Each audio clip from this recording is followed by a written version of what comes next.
Hello, welcome to Weekly Geek Speak. How do? My name is Andrew. I'm so confused. And I'm Steve. This week, we will be talking about Scott's Ring of Top 5. Oh wow! We went from down under to back again. Oh, I've been watching. Like a boomerang. I've been watching too much I'm a Celebrity. So that's why. I don't know why I did. It just happened to cross my eyes. Strike me as the type. No. Watch I'm a Celebrity, get me out. No, I'm not. It was, as we were saying, my procrastination day of just I don't even know who's in it. the newsreader man. Oh, Someone yeah. from John Towies. Oh. A man who kicked a football. Oh, this Someone footballer. who was What rode football? a bike. Right. An Irish lady. Is Craig Charles in it? Yeah, him. Okay. Robot Wars man from Red Dwarf. He has a knack of boiling people's lives down. You're in Coronation Street. Yeah. That one from Big Breakfast. Chris Evans, Johnny Vaughan. No, lady. Oh, Annoying. Did he? Boddington. Van Houten? Mm. Did he? Melanie Sykes. That one. Oh. Denise Van Houten did do it, didn't she? I'm not made that up. Yeah. Yeah, she did. Oh, 90s. Yeah, so a load of people.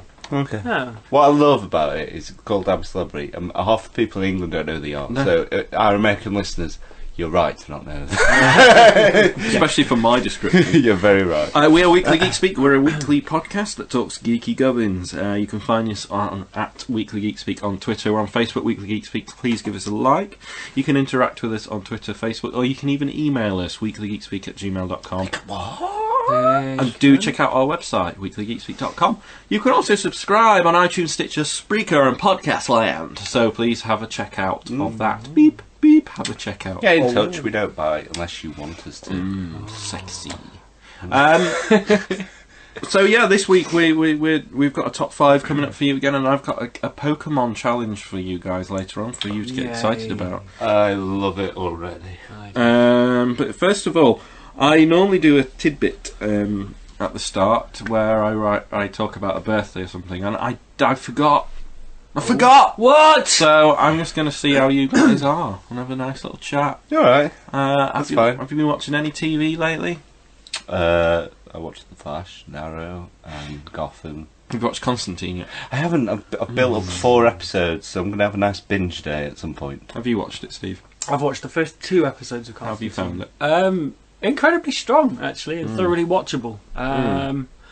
To say I watched the first couple of Arrow and I didn't get on with it, and Shield I didn't get on with. Gotham and Constantine seem to be 2 that have caught me and made me. Oh, you're enjoying Alright. Gotham, are you? Yeah, really enjoying Gotham. 4 or 5 episodes in. I've got The Flash to watch, but yeah, I'm enjoying them so far. Constantine was good. Like you said, it's like a sort of almost dark Doctor Who. If you take away all the wacky, silly, it's quite a nice. And it after the god awful film, Oh yeah. I think it was a welcome sort of. Oh, all right, this is what the character's supposed to be like. This is how it. I'll definitely be watching Works. it. I don't know why it's not happened. It's just time's just not happened for me. Anything out of the ordinary that you've watched? I watched Geordie Shore. Oh, I love it actually. really? I don't know. I got I think- criticised for I'm a Celebrity. Yeah. I think everyone's got one incredibly guilty pleasure that you know you're better than, but you have to. And Geordie Shore's mine. Okay. I think that's fair. What is your guilty pleasure? See, we discussed it in terms of movies, but do you have a guilty pleasure? Oh. I was going to come out with a really bad joke then, but I can't. I've been playing a lot of Just Dance recently. Oh, Steve, That's my- you do that's like my these, don't you? guilty pleasure of just exercise and silly flailing around. Just dance. Do you still keep your hands up in a hamster pose as you're doing it? Yeah. That's what I love about it. He's adorable. Does it look like a little T-Rex? When he gets concentrating, his like arms lift. It's like a T-Rex dancing, and then one hand will shoot off. And he's got this really intent little face looking at the screen, and it's hilarious. I managed a good 3.5 hour stint on Saturday with the new one. How sweaty were you? A little bit. Forgot the heating was on, so it's a good workout. So that's mine. It reminds me little... of Christmas, those kind of games, being forced to watch it. We went to yours and played some singing ones, didn't we? Oh, we played karaoke. Yes. The rap one Star, wasn't my bag, but I found my niche. What was I rapping? I can't remember what I rapped to. I'm trying to think what's on there now. Oh, I did Hot in Here Yeah, you by did. Nelly. I fucking aced it. And Andrew's Raining Men rendition was just... Oh, yeah. Hey, you were with me there. Yes. You were backing me up. Campest thing I've ever seen. Well, no, it wasn't. But it's in the top 5 campest things I've ever seen. Incidentally, they're all Andrew. You have an amazing ability to turn it up to 15. I don't think I do. No, not having that. One day I'm going to put Lady Gaga, Alessandro on and let you dance. And Well, that's my song. That's that one. You've got to make an exception. Anyway, so let's open the forum. That's a book, not a forum. But our open forum is where we talk about things that we generally wouldn't talk about. Sometimes we slander our friends about being camp, and sometimes we have hamster hands as we dance. But now we're going to talk about things that we don't normally talk about in the podcast. Stephen, what's your open forum? Sorry. Well, that's interesting. So, coughs. Phlegm. So your favourite movie scene with it? Been rewatching Breaking Bad. I mentioned. Just started season 5 again and really enjoying it. Is that the one with the dentist from Seinfeld? That's the one. Yeah. I love demeaning Breaking Bad. It's becoming a hobby of mine. But I started looking up facts again and things that I didn't want to read for spoiler reasons, and so I started and found it a very amusing. What if Walt Jr. was on Instagram? I don't know what that means. So it had lots Like of Walt Disney? Walt Jr. No, so it's Walter White's son, and basically he basically pretty Is that much the dentist from Seinfeld? the dentist from Seinfeld, his son in Breaking Bad, is basically usually eating breakfast or going out of the house. So it's basically this incredibly dull Instagram with amusing comments of him just having breakfast every morning and make it rain and just pouring cereal into a bowl. These sort of arty shots that made me chuckle. And then I did a bit more googling, and there's just some silly what if Shakespearean characters had Instagram or Disney characters. So is there any sort of Shakespearean characters wouldn't. But what if they did? But they wouldn't. Okay. Just wondered what random characters in films or TV series that are just like here, those sort of backgroundy style, not the main characters that would be on social media that would be either mundane or funny. I always like the idea of Darth Vader after freezing Han Solo in carbonite taking a selfie with him. I don't know why. That has always been in my head, even before the concept of selfies permeated the world. It used to be just taking a picture of yourself. Yeah, and it was widely accepted to be the worst way of taking the picture of yourself, and now it's seen as the best because we're devolving quite quickly. Says 3 guys who just lay in a bed and took a selfie. Yeah, but we do it right. Yeah, We nailed that. we have our own standards. Well, taking that then, devolve it. Have you seen a film called Idiocracy? Yeah. Yeah. So it's happening at a rapid rate. We are. That film wasn't some sort of portent of but childish it's comedy scary. from 10 years ago. No, It wasn't some him being the smartest man in the future, and it's like we're communicating now with pictures and things, and we're going back. So like hieroglyphics and all there's just symbols. It's becoming that. Do you think in another I love how you use 30 odd years an example of a comedy film for 10 years ago as some sort of Nostradamus-esque projection that definitely will happen. I don't believe we are devolving. I think your average person's a cretin, and I think if you give people the tools to be a cretin, they're just going to be a bigger cretin. But they're just tools. They're not making people stupid. It's stupid people appropriating the tool. But for every person who does that, there's a person who doesn't. By that mentality, everyone I know on Facebook's an idiot. Yeah. And I've got news for you, yeah. Yeah, they are. Because they just send the same bloody links to each other over and over. And And they blow each other's minds. Oh, And I blow my fucking brain off. the headline. What happens next? Well, no. Yeah, it's right. No, This yeah. is strange. Well, yeah, but I think the point is we've always been idiots. It's just it's more prevalent because there's more ways to see it. Yeah. yeah, but it's just a tool. I don't think it's making us A tool for tools. I think stupid people can get by easier nowadays Yeah. because we have quite a cushy society in the West. I'm not saying And I the don't. internet Yeah. gives them great voice, Yeah. and I don't like that. And I'm- When I'm Dark Emperor ruler, everyone gets an IQ test, okay. and anyone below 100 is cold. Oh God, I'm Unless out. they Then. have a special circumstance. I'm out. I give them all the pop quiz, I love my little. and if they fail, they go into the rank carpet. Oh no. And then I take a selfie as they're being eaten behind me. Hashtag rank orgasm. No, I like the little pictures, but yeah, for characters to bring it back, or things with social media that might be quite amusing. Belle from Beauty and the Beast took Yeah. a selfie with a camera, which is also a person from Beauty and the Beast. The camera would probably be alive, I imagine. Nice. Gremlins on a rampage doing selfies as they go. I like. Oh, that. the Flash, though. They don't like the Flash. Well, they turn it Oh. off. That's true. You don't have that ability. You don't need. Flash. You don't need I a like. Flash. I like. Yeah, it's true. I think a lot. It's bizarre. I don't know. Would I enjoy? Well, do you know Booze in Super Mario? The ghost. Villain. Yeah. Every time you look at them, they disappear. They're like, ooh, yeah. But when you're not looking, they come towards you. Now, if you were looking away, so it's coming towards you, but you got a camera for a selfie, would it disappear or attack you? Ooh. That's a philosophical question I want answering. Okay. Can't answer No. it right. I can't answer it right now. That's a good point. There you go. I think they still can come towards you because it Exactly. might be the power of the eyes that. The iris rather than the artificial iris. Yeah, in because the camera. when what's his face looked at Medusa, Oh yeah. so and she didn't turn him to stone, so I think it's like that. That's how I would go. So nowadays, who is it who beat? It's In Clash of the Titans, it's I know his name. Begins with P, doesn't it? Perseus? Perseus. Perseus is Perseus. So Perseus looks in his, and then maybe now he has a selfie phone and just has a look at Medusa.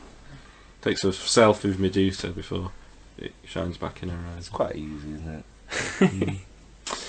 Yeah. You always find what you need to battle anyone in that environment. You do. Why do so many villainous people keep like their ultimate weakness next to them? Fun. It's like if you go in a temple in Zelda and it's like, I've got a big eye, I hope no one with a bow and arrow Yeah. comes towards me. I know, I'll keep it in a chest in that room adjacent. So I know where it is. So you go in the temple and you get the bow and arrow. So that's 2 weeks of it up to me. It's on my mind. I love It Zelda. is. Zelda's good. Zelda on Map I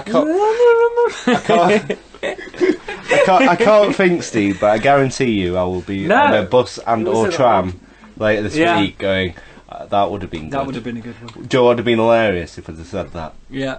But I haven't, No. so I ruined that for you, didn't So we'll go to you. What's your Go. open forum? I? We talked about Interstellar last week, Mm-hmm. and I talked about how I love Hans Zimmer. I've been listening to the soundtrack a lot this week, as I often do with Hans Zimmer's, because I just a great soundtrack just stays with me for days, and I become a bit obsessed with it. So I wanted to talk about soundtracks with you. But we kind of talked about soundtracks in terms of songs before, but I'm on about more scores. Okay. Do you know what I mean? So what are some of your favourite scores that stayed with you, and scores you got on your iTunes? Because I think that's a big deal if you're prepared to listen to it outside the context of the film. Goblins music scores they do for Dario Argento's work in the 70s. Big synth things, probably less recognisable, not what you're looking for, but it's definitely It's listen in to. the question. Return of the Living Dead as well has just an amazing score to it. 80s again. I love that sound from 80s horror movies. It's a great sound. And that's a lot of that is on my iTunes. One, I think I mentioned it to you the other day, where the score is better than the movie, is Crimson Tide, which is a fantastic song, piece of music. And then Amelé's score throughout as well. Good shout. Tears and but it's very good. So they'd be mine, I think. And obviously, you can't go wrong with any of John Williams' catalogue. No, not really.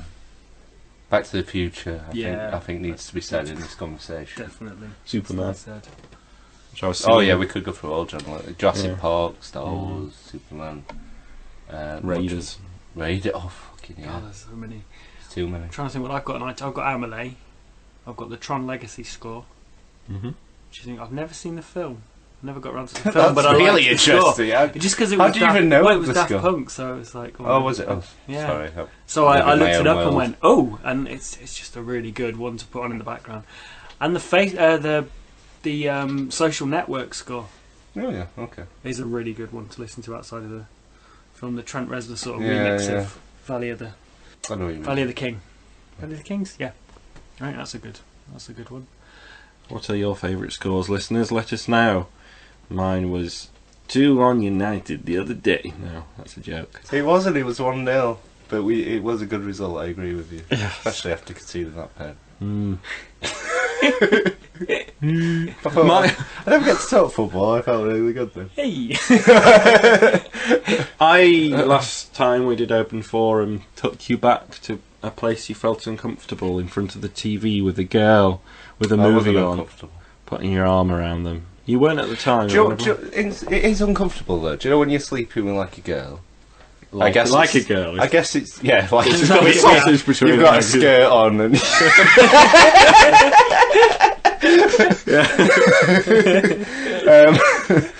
no, I guess it's the same if it's weird man. And then you've got like a half cuddle, like, oh yeah, and your arm gets stuck, but you're not allowed to move it. Mallrats, the scene he talks about the cuddle and how one arm either goes dead or where do you put it, up here? And it happened in Friends, but it really annoys me. Like really annoys me. I hate it. No, I established. Why would you want me to be that uncomfortable? like spooning is nice. That's great. No, it is, but and I'm happy to do it. I set up a precedent early on in my relationship that I sleep back to back. I don't care what psychologists say about this, that, and the other. I like my own space. Fucking leave me alone. But I'm happy to do like one arm round. I just Both it arms traps me, and I can't. For a pull little away. bit, it's nice, Yeah. but not to sleep. God, No. no. And then there's no way out without Waking or which is counterintuitive, counterproductive. unless you get it in the gap between the neck and the hair. But you've still got it. Yeah, then there's the you risk of catch catching the hair. you can never get it out smooth. Maybe I need like butter, butter my arm. What have you got planned? Arm waders. Last tango in Paris. After a good day's cuddle, after a good day's weaseling, Scott butters up his arms and. I just think we should come. I just think it's a conversation couples need to have before it happens. No, it's true. It's true. Now, before we do this, I need to ask a question. I know Spooning. people think chivalry and romance is dying, but I just think we're equal partners. Yeah. Why should my arm go dead so you're comfortable? Okay. I'll make you comfortable, and then I'll go and be comfortable, and then we'll wake up comfortable. Amen. But I watched a film called Tourist Trap, which was a 70s film. Why did I go on that weird tangent? I don't know, you love cuddles. It's a 70s film about a group of teenagers who get stranded on the road, and they head off and they find a house, but the house is run by a man whose brother used to make mannequins and things. And it's really creepy because he's got these mannequins on pulley systems and things, and they have open their mouth and their eyes move and stuff. And it really hit a like childhood primal fear of mine, a fear of like dolls and mannequins and things and waxworks. I've always been a little bit freaked out by them, quite a lot freaked out by them, I'll be honest. Okay. I wanted to go to you and go, is there anything like that like deep-rooted childhood fears. I want you to go into your souls here. I want to tap in and think of things that really scared you, and whether you encountered them again in cinema, seeing those films that just give you chills from a childhood-based level. I have a few. I have Elmo. What happened with you and Elmo? I don't want to get into it. Geese. Geek, they're horrible things. They're What horrible. happened? Tell us They're the the geek mad story. dogs of the bird world. I was going around Rother Valley like a happy-go-lucky kid, bouncing around. I probably wasn't. I was probably miserable because I was a horrible child. And then I continued into adulthood. But I was just hanging around, and then I'm like, oh, look, a massive duck. And then suddenly it was in my grill, chasing me down like a rabid beast. And I've been terrified of them ever since. And I was walking the other day and saw a pack of them. Oh, fucking hell. They were horrible. I swear they were like forming some sort of... They're like a biker gang. They looked like hanging out with they were flick looking knives. like they were hunted. Yeah, they were. I swear one had a toothpick. They don't even have teeth. I you up. Yeah, I'm scared of geese. Anything small. That sounds weird. Anything. In what size small? Let me qualify that. When I was young, I'll never know. I don't know what film it was. I have a few theories, but I was watching a film as a kid where there was like a mouse hole, maybe a bit bigger, and this really small, terrifying creature came out while a kid was sleeping, and then crawled all the way up to. And ever since, I get slightly terrified of when you're sleeping, something small could crawl. I don't know why it has to be something small. Like, I'm not scared of like Paranormal Activity, someone big staring or something. But someone small crawling on my bed. Well, there were once a week where I woke up screaming 4 times. Was this recently? Or? About 3 years ago. And first time, it was because we were taking care of my nan's dog, but I didn't know that. So like, I half opened my eyes, and there's this little Westie Terrier just staring at me. And God. because of like this weird childhood thing, I was like, "Wah!" and then it happened 2 days later when I thought we'd got rid of the dogs. So each time I think they're gone. It's not purely I'm forgetting, or and even if I wasn't, it'd be scary, Joe, because you don't expect to see anything when you're half waking up. And then it was 3 times, not 4 times. And then the third time I woke up, and it was literally my little cousin over my bed staring at me, where in the exact same position the dog was. I swear they did it on purpose. I swear my mum sent him in. Like, all right, Scott. Yeah, a lot of people scare me when I'm sleeping. It's probably because I've got a buttered arm and barely slept. You got your baby's arm from last night. Buttered arm. Been weaseling. Don't expect to be caught in those situations. Small dog. Yeah, I guess. And your regular things. Look Like, out in the corner. and your regular things like being buried alive or dying. Oh, buried alive would be horrible. Have you had any childhood traumas that led to fears in movies? I don't want to hear about anything too seedy. I don't know what happens. Yeah, more DVD. I think I mentioned it before. The Amityville Horror I watched when I was far too young, and that stayed with me. And I Well, you were at 72 when that was. I know.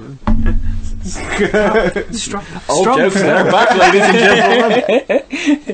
gentlemen. But yeah, Amityville Horror scared me, and I think I mentioned I watched it again at uni because people were like, "Oh, it'll be fine. You're drunk." No, didn't sleep for about 2-3 weeks after that. Again with the same things. Is it because it takes you back to how you? Yeah. It really messed with me. Basket Case originally fucked with me. That was my watch it. Oh, because the cover, there was a picture on the back of the cover that really freaked me out, and I like dared myself to watch it. Because we watched it and ripped the piss out of it. Oh yeah, we did now, but and it really got me with the clown and the single balloon, and just the idea that there could be something in the drain, a storm drain, just a pair of eyes or a hand just grabbing you as you walk past, and that fucked me for ages. That scene really freaked me out. That scene has stayed with me, but it doesn't scare me. I kind of it's like there's different levels of scares. There's the ones that unnerve you, and there's the ones you weirdly like and almost caught, and that's like a likey, courty one. As usual with me, it's a weird one, but E.T. I hate his wrinkly little bastard face. He's the most unlovable, horrid creature ever. With his little squatty legs and his long molesting fingers and his little scrawny head sticking out. Yeah. And I used to have I used to go to my grandparents' house, and they used to have a big corridor. Because I lived in a bungalow, and I used to run to the end of it and peek round the door and look out the window, because I'd always imagined that his little long neck could be there. I'd run up to the other end, and then I'd look round that corner and imagine in the frosted window his silhouette with a glowing finger, and run back down again. And I was just like a mad dog running up and down, like I'd gone insane because I was so scared of bloody E.T. Well, you know what E.T.'s short for, though, don't you? Extra twatty. Because he's got short legs. Classic. And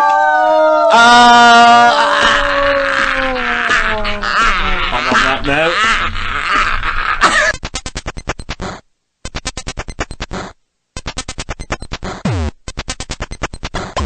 Every few weeks we like to do a top 5 where we look at our personal top 5 of things. We each bring one. So far it's been me.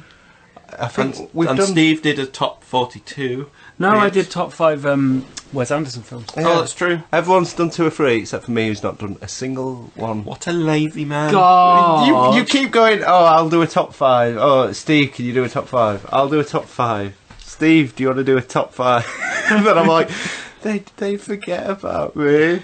Don't you? I was like, one day they'll ask me. And we did. I know, and then I forgot. Oh. And then I went, that's why they And don't we did ask. actually withhold it for about 3 weeks. Yeah, and that's why. Finally here. Well, it's the stage is yours. But we do top 5 Tim Burton films. Oh. If that's okay with you guys. And very interesting, because next week we will be doing a DVD commentary of a Tim Burton film. Well, not technically, but Oh, we can't. They can probably guess. yes. But I don't want to tell them. With the time of year coming up and things. But Yeah. yes, anyway. And obviously, top 5s are very subjective. This happens to be mine. There'll be some honourable mentions. But for number 5, I think I Sleepy Hollow I committed to in the end. I was torn between Mars Attacks. Sweeney Todd was up there. I've never seen Big Fish, which I imagine might have been one of them. I really like Sleepy Hollow. I think getting towards this point in time, we were beginning to see the change of Burton a bit. Yeah. However, I think Sleepy Hollow is just a really fun, light horror movie in a way, but there's such great visuals, and the blood is so brilliant in it, and that sounds weird, but the stuff is so thick and strong image-wise, you know, it's brilliant. And the Headless Horseman and telling that old tale, and it feels like a real fable, and I think one of his best pieces of work, actually. Yeah. It's quite throwaway in a sense, but again, it's strong visually and stands alone, and it's a good kind of, for a mainstream audience, a good horror. Yeah, I really like it. No, I agree. Oh, the bloody tree with all the heads. That stays with you. It does. And it you know, it's in playing up to all his strengths. So the sort of macabre atmosphere, the gothic surroundings and tone, and like Andrew says, it's a good horror fable that's quite straightforward, really. But it's just him at the height of his powers doing something in his forte well. Yeah, no, definitely. Yeah, definitely. This is a really good performances in there. I actually really like Johnny Depp in this one. Miranda Richardson plays a brilliant role. I think she's a very good actress anyway. And also Christopher Walken as well as the Headless Horseman. His boots are made for walking. Well, that's just what they'll do. One of those days his boots are gonna Walk. all Over. you. Non-speaking role for him as well. Yeah. Great set of false gnashes in that. Oh yeah, they're horrible.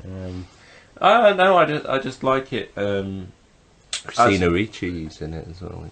I'd argue his first straight horror Isn't she? film. Ever made that up? I think so. She's I haven't seen it for blonde. years. Blonde Ricci and Yes. She's like a witch, a nice witch. a white witch. Yeah.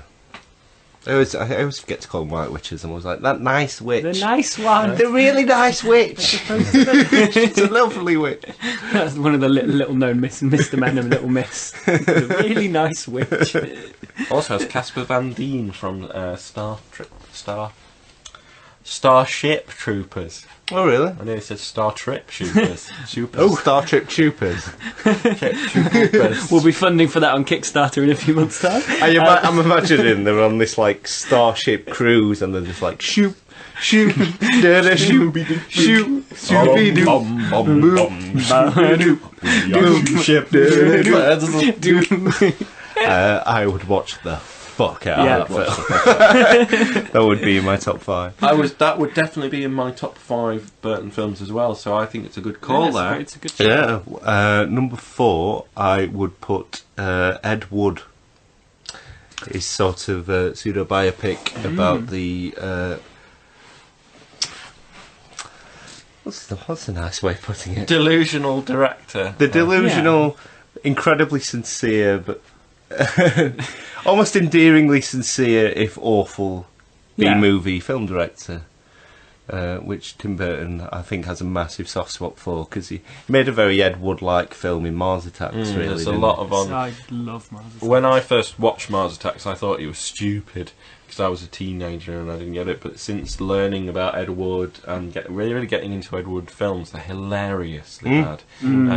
But I still have a genuine love for them. I would watch those films without irony, because I think they have their place. You know, they weirdly transcend by being that.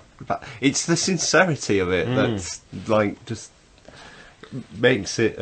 But they're so laughable at the same time. And Mars Attacks really does hark to that, the silliness, the over the topness, the style, and I just think that Ed Wood's a really good telling of that tale. I mean, it's not strict truth. A lot of things have been bent around for artistic license, but I think, again, Tim Burton can bring the best out of Johnny Depp. I think nowadays Tim Burton and Johnny Depp rest on their laurels and just take things for granted and don't. But I think Johnny Depp's performance as Ed Wood is very good in there, and there's some great performances surrounding him as well. So I like that film. I do like it. And it's got a great cast as well. I think, like Bill Murray. Yeah. Which you don't. When you're listing cast, you don't have to go beyond him, really.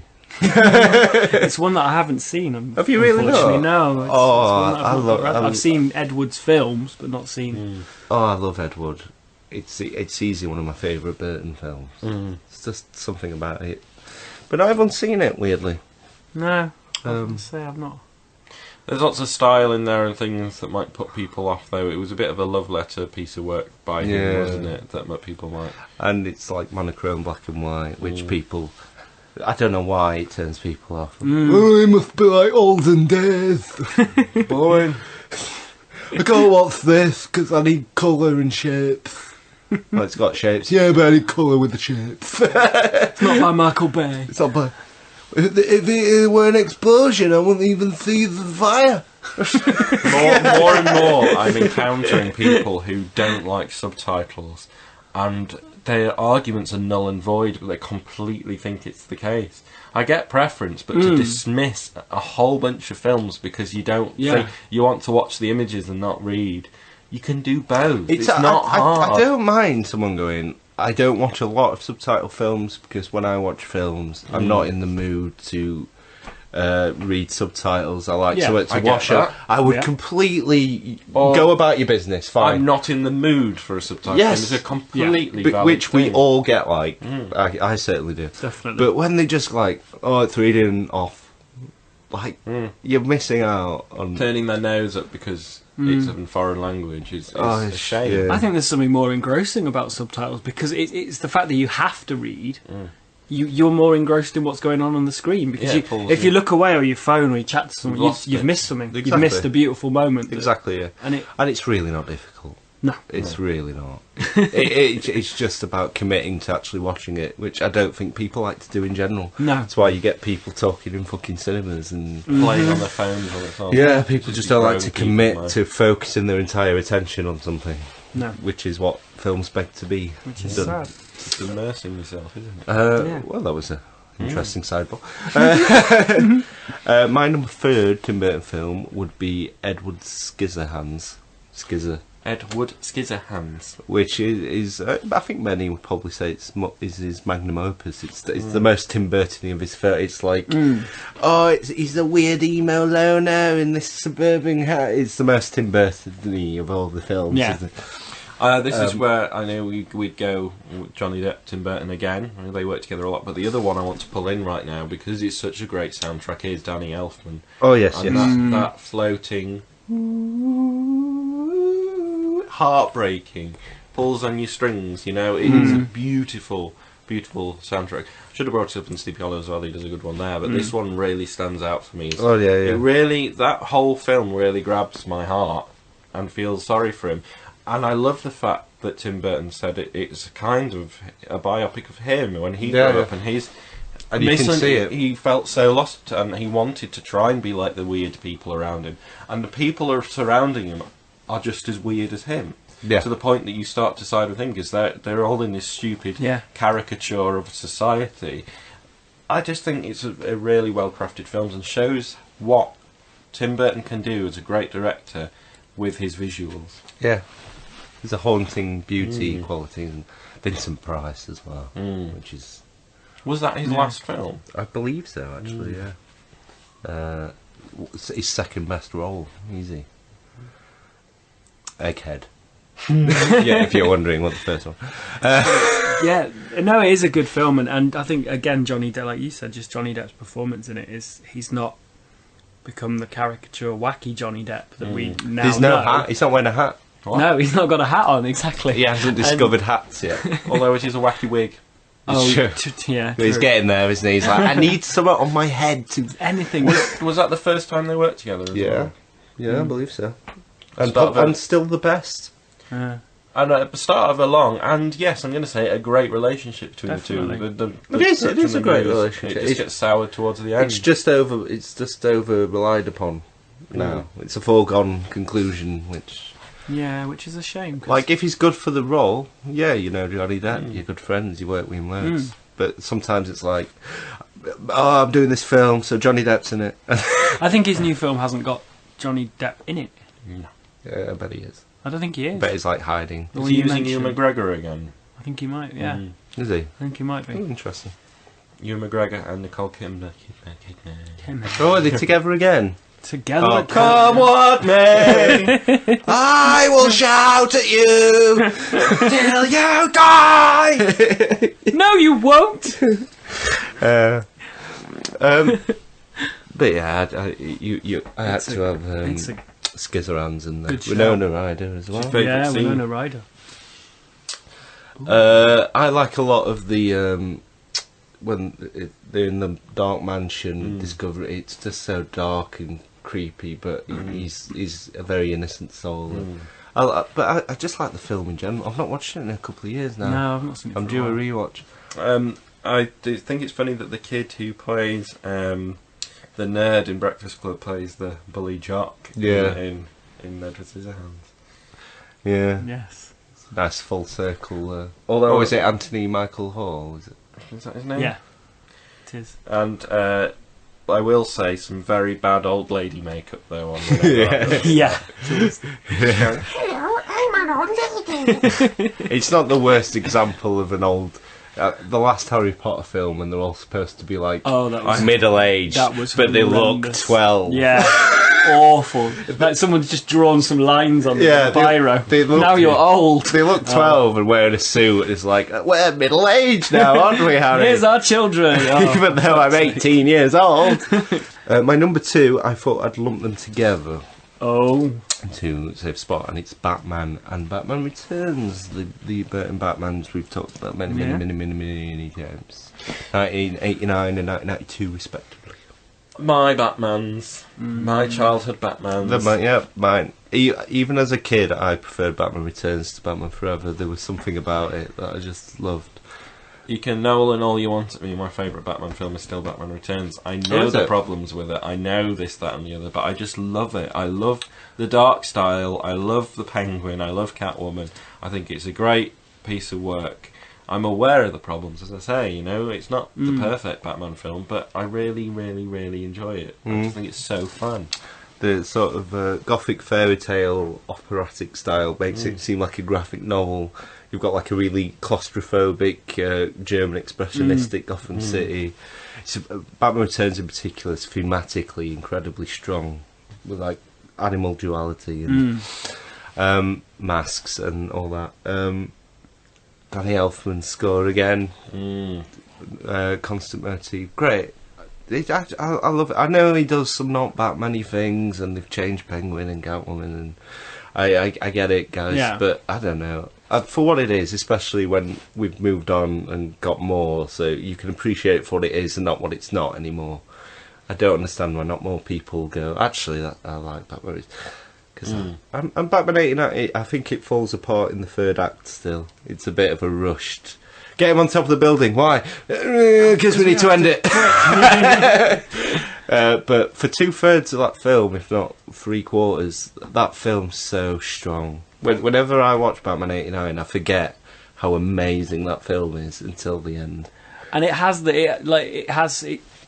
bridges the gap between the 60s Batman and Batman Returns, because you've still got the colourfulness and the flamboyant Joker and the neon and the thing, and then they strip all that away for Batman Returns and go really dark. I'd actually argue the other way. Would you? Sorry, what was that? That Batman, the first one, is darker than Returns. It becomes a bit more comic book, I think, in Batman Returns. In many ways, but because it's the tone feels more macabre. People think it's too dark, and then Penguin's a bit more grotesque. And there's more grotesque in Returns, so everyone thinks it's darker. But I think I'd agree with you. It's got penguins with rockets in. And he rises up on a penguin car and things. Whereas massive I duck. think the Joker it's still more grounded in reality than the first one, and that makes it darker for me. But they're incredibly important films. Still, they hold up, and we're talking a good 20, 30 years. I've not seen them for years. 25 years, isn't it, since 89? So yeah. Although Michael Keaton trotting around happily, he seems to not be Bruce Wayne. I'm not convinced he's a Bruce Wayne. Oh, he's Bruce Wayne's. I think it's terrible, but his Batman is up there with anyone. Love those films. We'll love them forever. With triple figures, easy. I've watched them. Easy. But I haven't put them at number one. I was going to say, so if they're lumped together at 2, Number one for me is Beetlejuice. It is Beetlejuice. Oh, good. It is Beetlejuice. Oh. Beetlejuice. I said it again to make sure, because to this day, if someone says Beetlejuice 3 times, I have to just chuck a fourth one in. Just to like, because what if he did? I love that. It's bonkers. But it's so Burton-y, and it's so funny, and it's so interesting. No one, to this day, no one's done anything similar or like it. It's incredibly macabre and like, and it was a kids' film. It's a 15, but I watched it growing up as a kid, which is fucked up. Yeah, it's about death and like the afterlife and hauntings, and they pull weird faces, and you see like people look like how they've died. You see purgatories, but it's comic, but dark, but funny, but wacky, but balmy, and the effects in it still hold up. I mean, the only bit that doesn't is the worm bit, but again, that could be like that anyway, because it feels it's part so of that universe. Otherworldly that you don't mind. Yeah, and to this day, at the end, when they're doing the sort of seance, and Winona Ryder floats and they're aging. It's horrible. It's horrible. And then when he's trying to wed Winona Ryder and that sort of skeletal reverend, that's creepy. It's always scared me. And the bit in the doctor's waiting room with the shrunken head, that's just like, oh, it's really weird. It's balances comedy to turn to darkness very quickly. Definitely, turn. It's really image strong, and there's elements that I really love about it. I don't know if I'd put it at the top of my list, but it's definitely in there in the top 5. It's Michael Keaton is his best performance of his career. Yeah, easy. It's you almost wish that he did more big roles, like odd, bizarre, wacky roles, because he always seems so straight-laced in everything else and boring. But then he really went to town with this one, and it's a character that stays with you. He's grim, grotesque, but you can't help but love him in a weird way. He's a horrible, very pervy, charismatic, creepy man. It's incredibly. People forget how pervy he is. It was when he sat on the gravestone beckoning them in, and then he's got the big strip club, and he gets to fly, and it's like, it's horrible. Proper grimy pervert. Yeah. But I maybe a lot of it is because of like growing up with it from childhood. But it's always there or thereabouts when I'm thinking of like top tens, and it's always one of the first things I think to watch when like I'm in that particular mood for something of that caliber. Yeah. I've just always loved it, and I mean I'm a huge Batman nerd. So to put something even equal, is something. And still Danny Elfman's there, rocking a score, interesting effect. I used to love the cartoon as well. Yes. I always wanted a Beetlejuice figure. That was cool. I just love it. So, what would your number one be then, if not Beetlejuice? I would have popped it on Batman, to be honest. I was thinking, I was going to, but I thought how terribly predictable. And then I thought, you know what, Beetlejuice, it's probably Beetlejuice. But, I think, all of those are pretty much earlier era of his films. Oh, yeah. And that's, I definitely think, when he was strongest. I've not watched the Pee Wee Herman film, but 89 up till 98, I think he's brilliant. And then you have to be a bit like, I'm going to ignore Planet of the Apes. I'm going to ignore Charlie and the Chocolate. There's so many honourable mentions we could have. We're not in Mars Attacks. See, I think Mars Attacks would be in my top 5.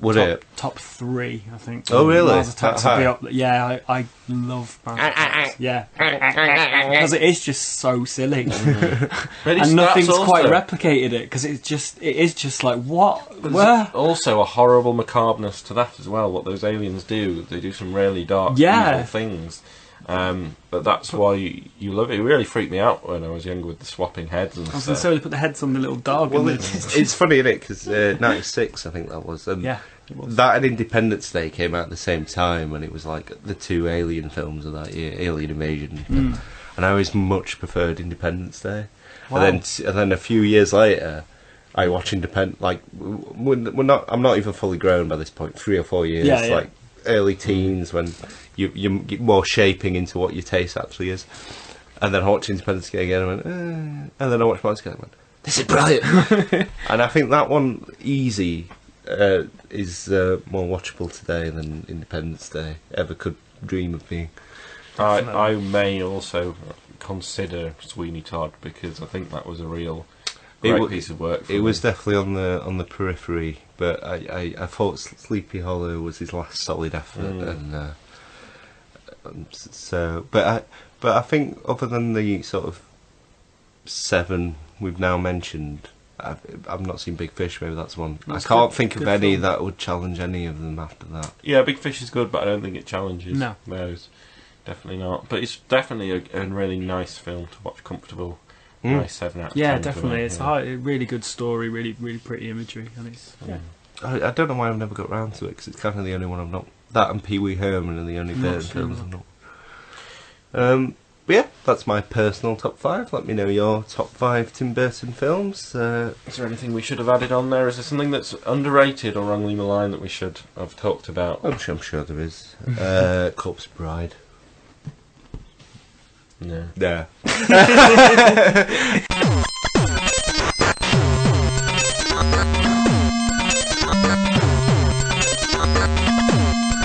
We've had a call, gentlemen, from Satoshi Tajiri, who invented Pokemon, and he's called and he said, with the release today of Pokemon Ruby and Sapphire, the remakes, Omega Ruby and Alpha Sapphire, out now. We're telling you to buy them, so hopefully they'll send us free copies. Yeah. Oh my god, please. Send me £30. He did call and he said there are too many Pokemon. Oh, is it? So it's going to be a Pokecull. And today our job is to eliminate 50 Pokemon from the original 151. Ooh. Oh, so not the 718 they are. They're fine. It's keeping them. Oh, even the bloody car keys even and the clank car keys and the rubbish and the ghost rubbish and the snow cone. Yeah, he said no. It's got to be these ones. For sake of time, we only have a nice amount of time to go through. I don't have a colour print, so this is Wow, he's printed it out. general little guide for you. You'll see on the episode guide as well this week. You can actually download the Pokemon sheet, so you can have a look at the Pokemon. Oh! Who would you get rid of? See if you agree with us. If you don't, shout at us. But now I think Scott's going to start going. Well, I'm going to strike off Magnite and Can I have a pen? Voltorb. But it's not like that. It's not that easy, gentlemen. Oh, right, okay. It's not a case of that. Now, I thought the first step that we could do is eliminate 3, and I want to put a rule in here as well. If you eliminate somebody in the middle of an evolution chain, everything after that point has to go as well. Okay. But let's start. I thought with This is fun. let's get rid of one of the starter evolution Oh, I sets. like them though. I know, but I said it wasn't going to be easy. You've got Bulbasaur, Charizard, and Squirtle. Would you permit me to open it? Indeed, I will, sir. I've always liked Bulbasaur, Mm-hmm. and I think Ivysaur's okay, but I always thought Venusaur is the worst of all the starter evolutions. And Squirtle's adorable, Wartortle's fine, and Bulbasaur looks badass. Charizard's a mainstay. I love Charmeleon and Charmander. It's got to be Bulb. Ivy. What about the imagery there, Steve? You've sold. You've sold it on him.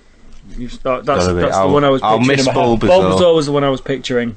So we're losing My head, Pokemon so we're getting 1 to rid of 3. Fun Pokemon fact: Bulbasaur was the first ever starter I ever picked on my first Pokemon game because the guide recommended him. Really? He's good for the rock and water gyms. But Okay. I just always went with my heart, and I was always a little Charizard.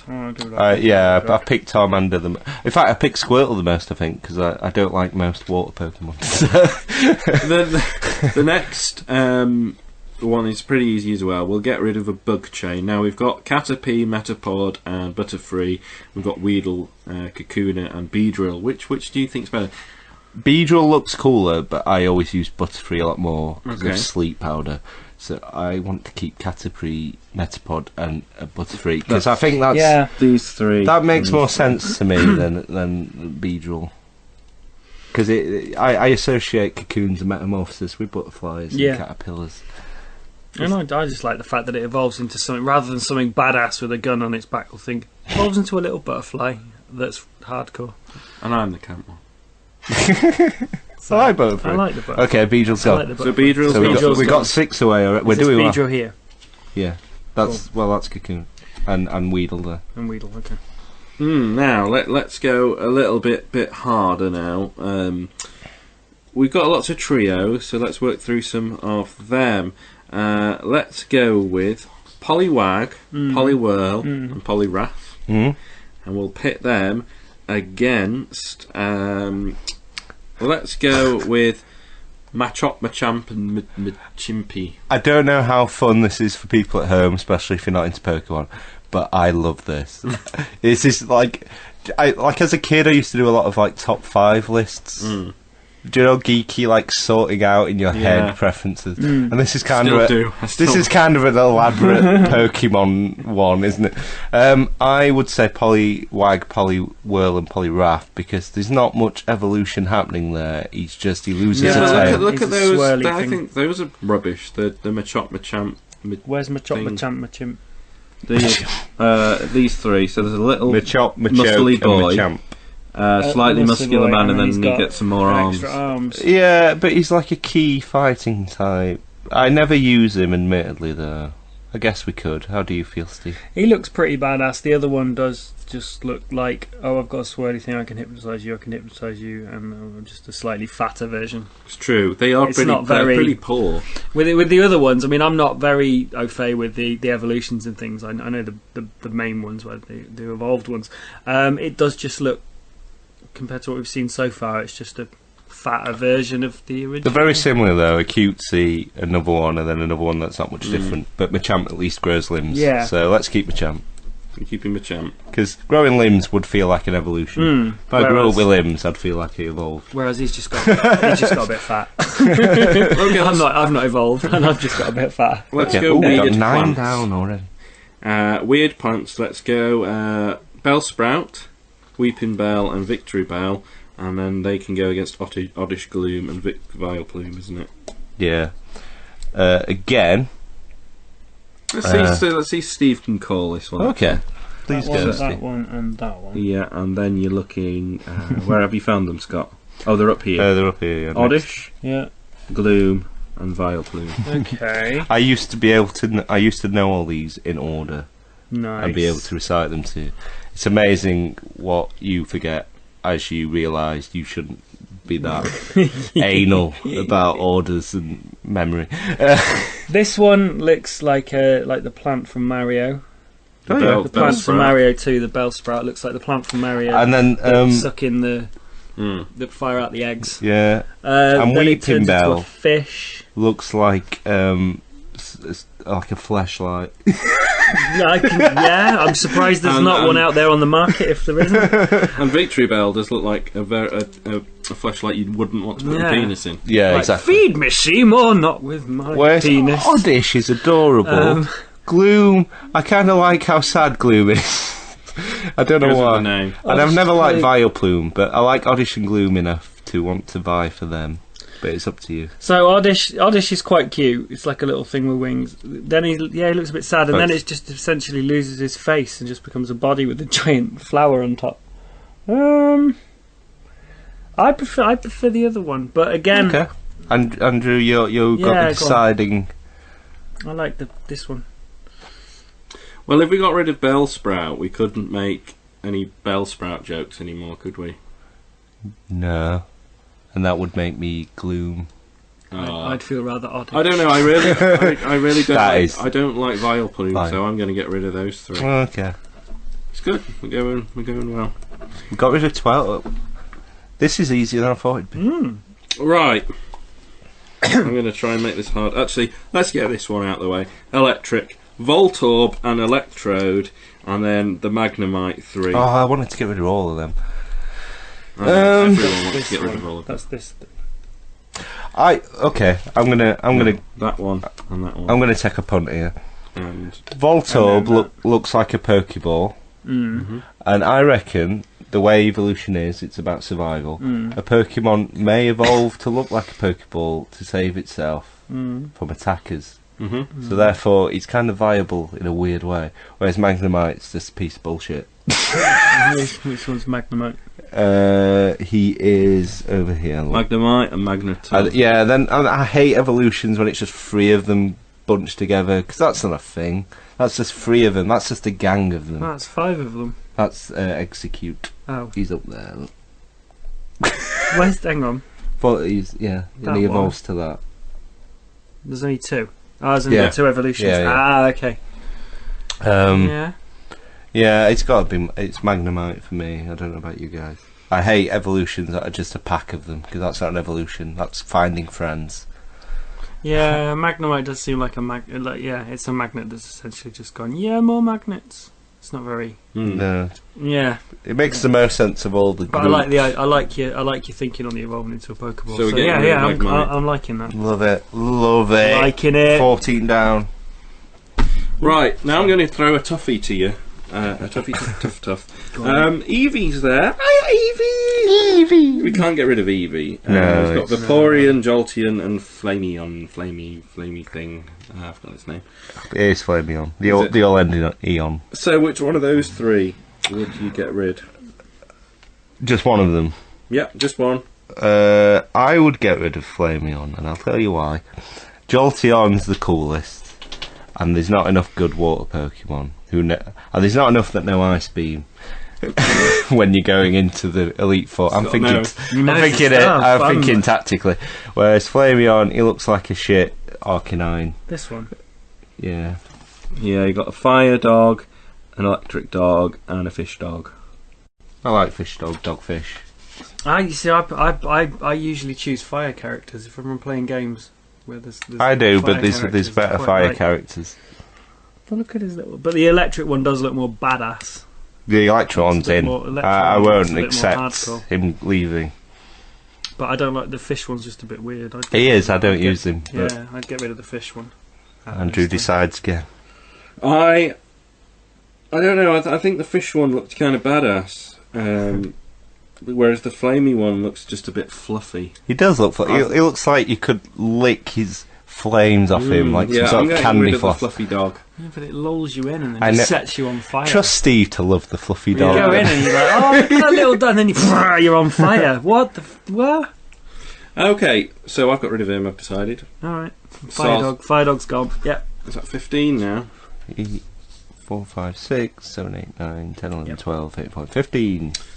We need to throw out a bag of shit here. So Porygon and Ditto, which one of them's going? Ditto can transform into anything, which I think's cool. In theory, I never use him, but I like the theory of it. He's like someone who's cool in the anime. They're both like high concept, aren't they? Really, as Pokemon. It's yeah, like, this blob of goo can turn into any Pokemon, or this robotic duck, a digital duck, which I've never used. A really I'd poor. never be asked to save up the tokens to buy him because he just seemed like a shit Pokemon. Yeah. I'm going to get rid of Porygon. Shall we get rid of Porygon? Him. Yeah. Because you could ask your Ditto to turn into a Porygon. Exactly. If you're that desperate, yeah. Yeah. So by all accounts, why don't we just keep him and scrap the rest? Because he could turn into any of them. I'm thinking section out now. But in theory, Ditto is the most amazing, but he's just crap on the game because you lose a turn to transform into them and not necessarily have moves to take them down, if you know what I mean. Yeah. But in like the anime, where you can transform into anything, like if it was real, you'd want a Ditto. Right. Yeah. But in the game, you don't. Okay. Right. They're good for breeding, though. I'm going to go for a one-off round today. Now. I'm going to go for a Savari Zone one-off. So Chauncey and Kangaskhan. Oh, I like Kangaskhan. He's kind of cool. He's got the kangaroo thing with its parent in its pouch. I think that's different and interesting. Chauncey's an egg with an egg in it. But it's eggception. This is pink and has a little egg in it and is quite fluffy and bouncy. Steve. Yeah, and I take great eggception. And who's he going up against? A kind of badass one. Battle mum. Yeah. Creature. It's got to be the fucking egg with dreadlocks with an egg in it. But what's the egg with dreadlocks got as a power? It does have some chucks special eggs. It rests. It's a very good one for sending you to sleep, and it can heal itself, can't it? Yeah, they're kind of like annoying tanks, but I don't like. I always like Jigglypuff for that. It send people to sleep and then cause mischief. So I like Jigglypuff. I hate Clancy. Chauncey. Does he evolve? Is that him? Well, he does in the later generation. Right. But right now he just does that.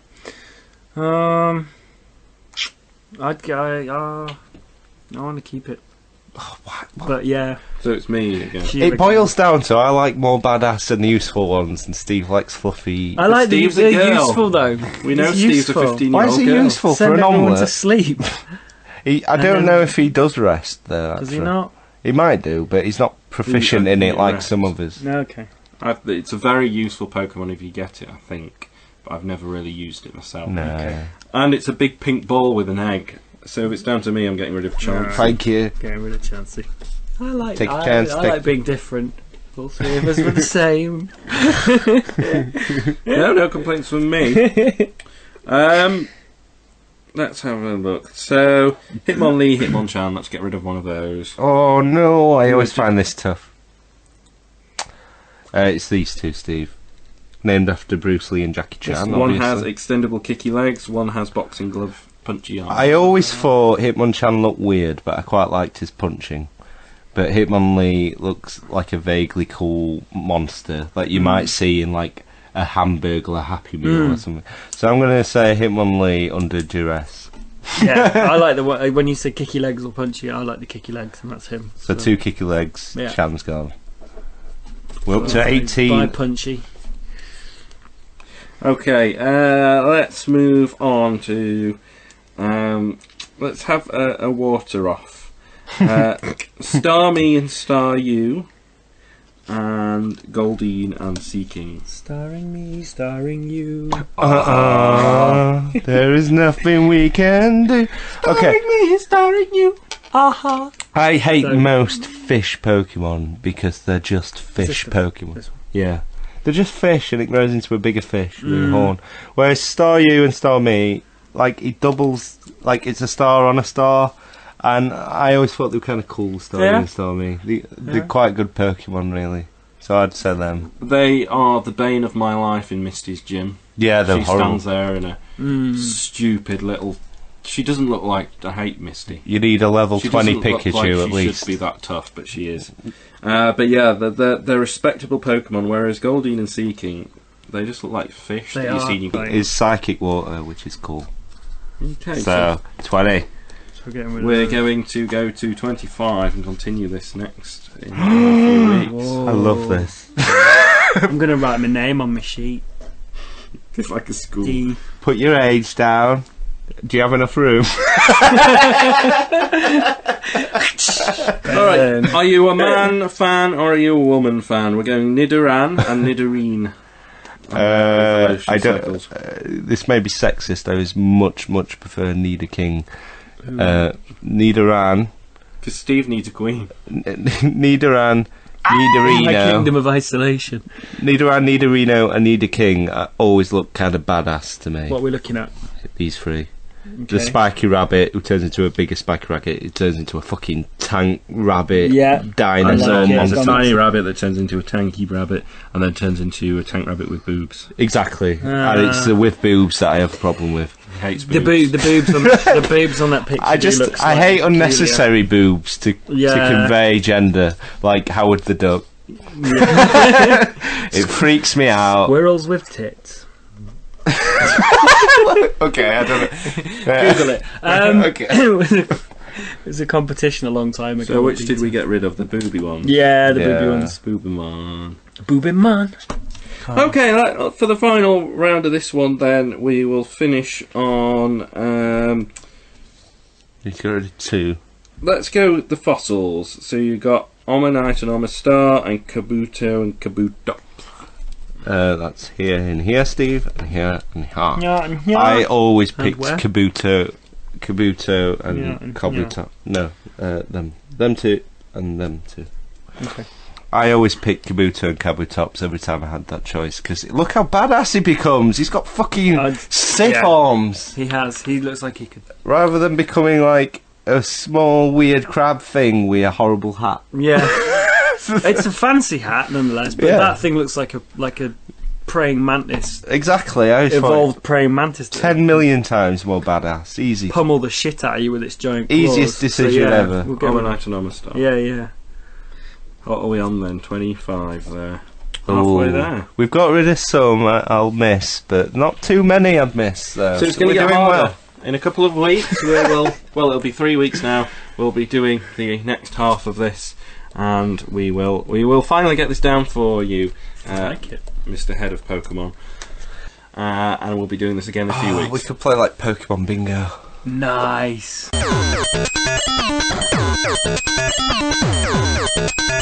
Purely because we won't be here next week for our normal podcast. We'll actually be doing a DVD commentary of Nightmare Before Christmas. Because unfortunately we can't make it, but we always want to give you some produce. Some We've got a cheese, streak some going. milk, you know. When was the last time that there was a week we released nothing? Back in 2013, Like early mid on, 25th. Like we can't break that. No. I mean, we're almost at 25th. Although we will be breaking it. over Oh yeah, Christmas. we are. Yeah. Well, it was a good streak. It's a good innings. But because it will be a couple of weeks before you hear one again, and you love them so much, we thought we'd throw your way a Bumpy Goose story. And this week it is the Mardy Boy. The Mardy Do boy. Americans use the word Mardy? No, Is they it don't. very- It's a very Yorkshire thing. What would you say Mardy meant? It's when someone is upset, maybe unjustifiably. It's weird because Grumpy. Mardy feels like the best word. Yeah, it's when you're grumpy and upset and difficult with it. Yeah, But there's no, like you said, Like there's if no you- real. Like, you're having a bit of a stroke because you've lost at a game or something, so you're deciding you're going to be difficult and grumpy for the rest of the night. Yeah. Like you're being Mardy. Yeah. Yeah. So That here we works. are. This is the Oh. Mardy boy. It Okay. will require you to do some accents. It does go Okay. through like. Oh, okay. Okay. All right. The Mardy Boy. It was Tuesday, the 1st of January. Oh, Day. gosh. Bill. We've had some quite normal names the last few, and we thought Bill's we were getting quite into a... no, but his surname. Bill Pilinogalonamegamental. Pilinogalonamegamental. You know what? He really is good at reading these. Like, it feels like the 10, I don't know, how old you were, 8-year-old you was testing him from the past. Yeah, see what's working right. So, Bill... He can't read Shyamalan though, but he can read that Shyamalan. fucking name. Shyamalan. He's got that now. Yes. I'm very proud of you. Yes. Billy P was in the lounge playing Chicken Limbo by himself. What's chicken limbo? Is it when you limbo under a chicken, or is it when you like the sure. first to stop limboing? There was a chicken limbo game, which was actually a real thing. Was it? Yeah, chicken limbo. It says on the box on the picture that they've drawn, Chicken Limbo, cool game. Was it just limbo? It was just limbo, but I think the things that held the limbo horizontal bar had chicken legs on them. Did you have to flap your arms like a chicken Yeah, as you probably. went under? Oh, I think I remember the advert for this. Oh my god, it flooded back with that weird, just extra detail. Just like, yeah, I know this. It was too cold to go outside. He checked his new watch. It had all sorts on it. The Oh. time, Yeah. month, Oh. day, Wow. year, Fuck this. temperature, What? computer games, and 2,000 different alarm sounds. You know And what? more. You know what? That seemed quite a flight of fancy at this year. Yeah. That's just normal now. Yeah, the pedal God. and the thing. Yeah. That's Yeah. like a peek into the future. Yeah. Wow. That was like a Nostradamus-like prediction. And predicted it. I know. Whoa. That's mad. Can I say? What else did he predict? He predicted Chicken Limbo. It might not have existed then. Whoa. No, I think I ripped that one off. Bill was spoilt. Well, He was teacher's pet.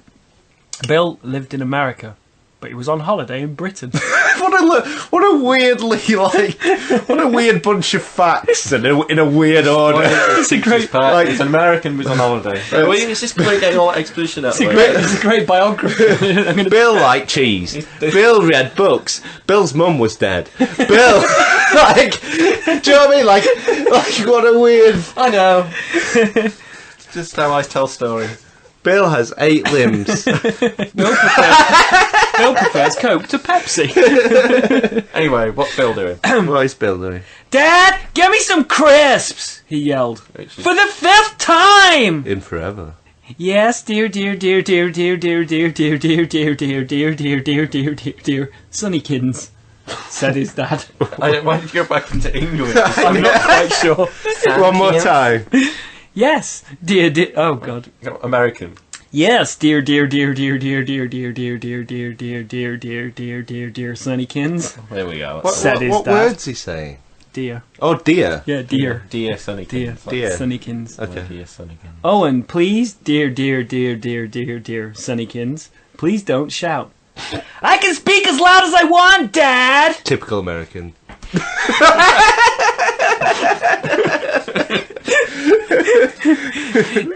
Yes, Sonnykins, I was only asking.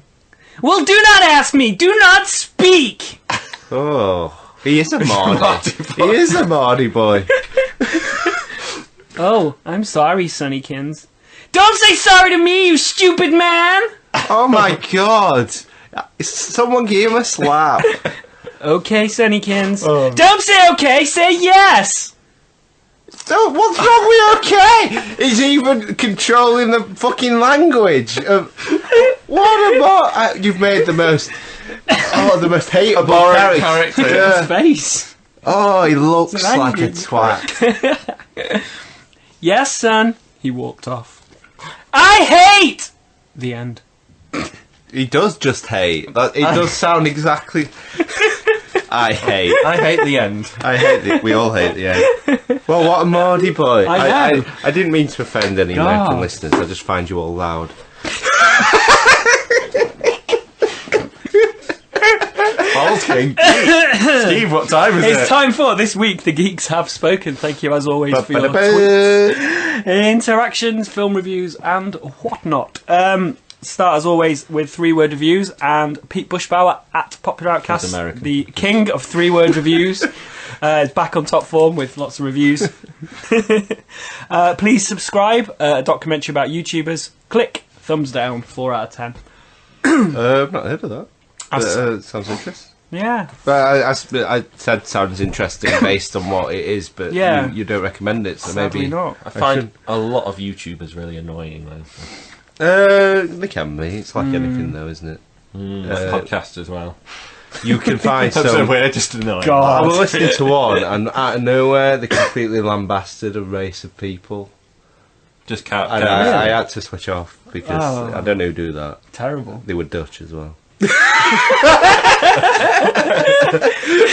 Keeping in theme, American Pie, The Book of Love, laughless, talentless bullshit. Yeah. I watched that. Yeah, He's that's the one I've dead seen on. as well. Yeah. Awful. Of love. And Teenage Mutant Ninja Turtles, the 90s one, TMNT, done right. I love it. And we got a picture of him as Raphael as well, which I thought was Oh, awesome. the best one. The favourite. Yeah, his favourite one. Best. And What's your favourite turtle? my favourite turtle, Raphael. Yeah, I Andrew? like Raphael. Are we all Raph guys? Donatello. I was just about. No one says Donatello. What? Not even Donatello says Donatello. No, I was just getting Donatello's hopes up. No, it would be Raph. Hey, I think everyone's is Easy Raph. peasy Good lemons. shout. But when we were kids, everyone seemed to love Michelangelo. No. And I used to argue over Raph, but as you get older, everyone likes Raph. What's Yeah, that about? that's right. And 22 Jump Street, back and fantastic, 8 out of 10, which I'm really happy with because I want to see that. I liked the first one. So, What was that? Sorry, I wasn't listening. Back and 22 Jump Street. Oh, okay, I didn't care for the first one overly. No. I thought it was okay, but It yeah. was good. Well, good to Oh. watch. It was good. It says on his notes, "I heart Willies." I was by gonna Steve. get to that. I'm sorry. It's all right. I had to get to it in case it wasn't gotten. That's to. something when we had a meeting a long time ago. Andrew skipped ahead into my new book and wrote "I Love Willies" by Steve. it says and I by- finally- It clearly says by Steve. But if we do a Don't handwriting slander me. comparison, No, it says You by wrote that very Steve. quickly. It says Yeah. by Steve. Why would Andrew write by Steve if it was written by Andrew? If I Alright. loved Willies, I'd put I love Willies Yeah. by Andrew. Yeah. You're obviously Oh. So it's clearly you. sorry, I was right with my left hand. Maybe. And then it says IDDEST, if destroyed death Oh. is still true. So and I like to lick them. I like to lick them. Put them in my bomb. Whoa. yeah, yeah. And then some like what is that? Detail Is that music notes? Have you been writing a song? We put a tweet out, best Star Wars game. At Pete Richmond 83, Rogue Squadron on the N64 was This is way best ahead Star of its Wars time games. and arrived from nowhere to become an instant classic. Rogue Squadron. I played it once. Okay. It was okay. I remember Return of the Jedi just because you got to play as the... A lot of them I don't think are that good or interest me. No, they're not. Nerd Church Podcast at nerd_church said this one, The End, and sent us a picture of the arcade game, which I spent hours playing that in the arcades. The never TIE played it. Fighter one, Yeah. where you sat in the cockpit and shot them down. Graphics were just lines, but it was Yeah. awesome. Hollow Spy at Hollow Spy, Knights of the Old Republic, although games in the Star Wars universe are usually shit. A lot of people like Knights of the Old Republic. These are Lego Star Wars games. Alright. Yeah. What was They that are really one? good. We Sam. Don't know. It's Force Unleashed. or Oh, something? Force Unleashed, that was quite good. I remember my brother saying that was quite good. Yeah. And at Popular Outcast, Dark Forces was a PC game when I was a kid. Freaking loved it. Not heard of that one. No, neither. No. Alan Moore's From Hell is being adapted for screen again, and Dan Moxon at Dan Moxon said if Robbie Coltrane plays Aberline, I'd be happy. Who cast Depp as a fat 50 from Dorset? There's a lot wrong with that. film. Yeah, they hacked and slashed away for the film, didn't they? But you can let it breathe and be interesting as a TV show, can't you? You Yeah. can. think it would work. Anywhere but here at ABH Pod said if we liked Live, Die, Repeat, we should check out the book it's based on, and that was Ant, and it's called All You Need Is Kill by Hiroshi Sakurazaka. All you need is kill. All you need is kill. Live, Die, Repeat. Cool. So yeah, I'll be checking that out. That sounds I didn't know. quite it good. was No, I there. didn't. So, but he sent the Amazon link to it. And I think I knew, but it had fell out of my head. Cool. That happens with me all the time. That you have that vague notion of I knew that once, but it's But gone. now I don't. Mike at Mike Fathers, recreate Raiders' grossest scene with a melting Nazi candle. And you can buy the candle now and light it so the That's face just melts. awesome to me. Really Yeah, it's Jeff at J_Tasker. There's a Batman jersey being auctioned off that's being signed by Adam West to celebrate 75 years of Batman that look pretty They're awesome. cool. The ones they're doing for the 75th anniversary, which were Oh, brilliant. the hockey jersey. Yeah, they were really they cool. look fantastic. Oh, yeah. I would prefer a Batman 89 one, though, just because that's the best logo. I did like the Riddler one though. That was That cool. looks pretty cool. Well, I always doesn't think it? you should have a variety because there's been many different Batmans. Batman. Batman, yeah. Batmania. We mentioned last week we are going to bring it up. So Facebooks have spoken this time. 90s nostalgia. We Facebooked a picture of the monsters in my pocket and said, Monster "Who remembers in my these?" pocket, cute as can be. Won't you go to bed with me? That is proper 90s nostalgia monster. Yeah, I used to put them on my pens, yeah, pencils. they were ace. But James T. Wormsley said, "You want to see pictures of me in the 90s with my pocket monster out?" Hashtag paging Operation Utree. There's a similar theme running through these. It's Charles Cole. I do have a monster in my pocket, but it looks nothing like those. Hey. Jamie Jenkinson. Battle Beasts and Muscle Men were awesome. Mm. Because I think I put the picture of The Muscle problem Men. is when you read a couple of like double entendres in a row, is that I start seeing them everywhere, even when they're not there. Yeah. So you can't just like you've got to end with them. Like, otherwise, I'm just looking. Looking for penises. Mark Ryde. My uncle had a monster in his pocket. Yeah. See, but you took a break from them. But this is all the responses from Facebook. Okay, fair enough. Tristan Ailing. Oh man, Muscle Men in my sandpit. Heaven. That might sound wrong out of context.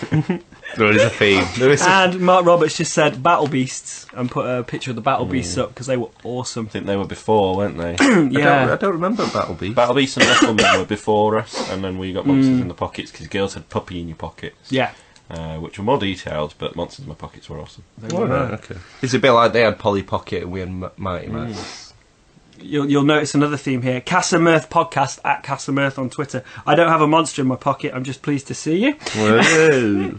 And the Masp at the _Masp. Mighty Max was awesome. The mythology and storytelling was some of Saturday morning's finest. It would make an awesome film. Yeah, because we threw up the Mighty Max toys as well, and those are some of my favourite toys, and my biggest regrets were getting rid of them. I had the Dragon Island, I had the Snake, they were so cool. I had so They were. many. And the cartoon, yeah, it was good. I just remember the chicken going, I'm a fowl, not a chicken. It's my enduring memory, and his cat that teleported. Yeah. It would make a good film. Maybe. The game where we mentioned the random word and we throw out, can you think of a scene? Oh yeah, I forgot. Scott brought up glasses. Movies where glasses play an important part in the scene, not just the character wearing glasses. Reddit, as always, delivered the sunglasses scene from They Live. Not seen that. Transformers, they needed to plug eBay, so they made a pair of glasses that Sam wants to sell into the film's MacGuffin. Yeah, that's true, yeah. Sullivan, love the bit in the 1978 Superman where Clark, prepared to tell Lois the truth, takes off his glasses and, if my memory serves right, sort of bats them in his hand a bit, stands up straight and confident, and through Christopher Reeve's performance alone we understand how Superman was able to fool people with the old "it's just a pair of glasses" trick. Yeah, definitely, that's great. While acting alone can stand, this the first time glasses in a Superman script shows that it's not just the glasses but the person behind them. Glasses on, he's just a man. Glasses off, he's something more to Lois and himself. Yeah, he's a lot more. He's like arches his back. He's mild-mannered. He's not the straight, dominant, calm Superman. When he, I've always noticed that, and it's great to see it beautifully articulated there. I'd forgot about that in this context. It's like a national treasure where Ben Franklin invented glasses. No. I've seen it. No. 13 Ghosts, you couldn't see the ghost without them. Piggy's glasses in Lord of the Flies. They were really symbolic. That's such a heartbreaking moment. It's horrible, I isn't hate it? like that when glasses get broken. Yeah. It's just mean. It's ultimate bullying. Kill the My pig, glasses got smash broken. him in, and it's like, he's what? Is that Deliverance? No, that's Lord of the Flies. The ending to My Girl, and someone's put best answer. Oh, it's when Macaulay Culkin. His eyes swell up so fat after the Oh my God! The bees! Oh no! Oh, it used to make my sister cry though. Yeah, your sister. Oh, I never watched My Girl. My girl. Well, My Girl. that's not true. I did watch My Girl, but it was always a she got to pick film, and I was like, My Girl. Talking about when Mo Green gets shot through the glasses in Godfather, they rig them to shatter when shot and pump blood into the space behind the lenses. Great shot. Yeah, definitely. Broken glasses in Chinatown. The whole plot hinges on them. The plot hinges on them, apparently. The train scene in Mission Impossible that I mentioned when he throws the glasses to the baggage. True Lies, where Arnold has to display in his glasses up to a camera and a pack of cigarettes and catches the guy in the bathroom. Yeah. Lucky Number Slevin, the second kill to start the entire chain of events, is done with a poison needle hidden in some glasses. And then throws a fastball and shatters glasses. Really broad one. Isn't there? I Can't Let You Take the Man's Wheels, Son, seen in Terminator 2. Terminator 3 when he puts on the big Gagler. Elton John Yeah. star specs Yes. in a little advice Lol. joke. In a Lollapalooza moment. And the glasses in Hollow Man. So Cool. some great shouts there. From Really Reddit. good. Thank you. I guess it's my turn. Yes, isn't it is. I always find this difficult, and it was my idea. It's not as easy as thinking of the first thing in your head. Best scene involving eye gouging. Ooh. Just because it links from glasses, No, and I hate like that. horrible ones. I hate eye gouging. Eye gouging. Bring out your grossest best eye gouging. For I me. hate anything with the eye. I'm not a fan. Eye or the back of your leg. Yep. So you're going to love this next one. won't you? Yeah, it's going to be great. Is that it? Yep, that's Thank it. you so Thank much, you Reddit. kindly. Thank you, Twitter. Thank you, listeners. Thank you, Americans. Thank you kindly. Please do follow us at Weekly Geek Speak. Like us on Facebook, and also please do give a review. iTunes, Stitcher, Spreaker, or Podcast Land. We'll appreciate it. Yes, indeed. And if you'd like a T-shirt, available now. Yeah, there'll be a new order going in the new year, so let us know. We do have a few available, so you might be lucky if you're medium or large and a male. So otherwise we've got left at the moment. But yeah, please do get in touch. We really appreciate it. Please fill out that voting form as well. Get voting for us. Not for us, but for our awards. That'll be done in the new year. We're not here next week. We'll be watching Nightmare Before Christmas. So get the DVD out and listen to us gabbling over it if you want, or just watch the DVD, to be honest. And if you listen and don't usually get involved, we don't buy it. Well, I don't. Steve might. If Yeah, he's on there, he just love gets Willis. really vicious. He gets really vicious. Thank you very much. Thank you kindly. Ta-ra!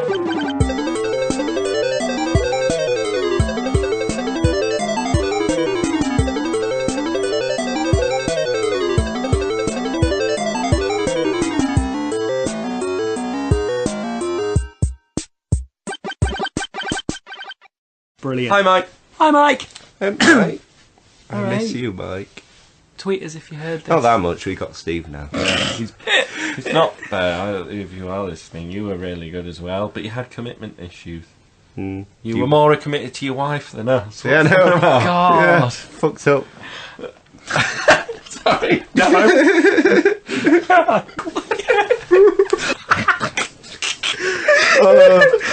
Steve has his priorities straight. Mike doesn't. Okay. Sorry, Steve. We forgot.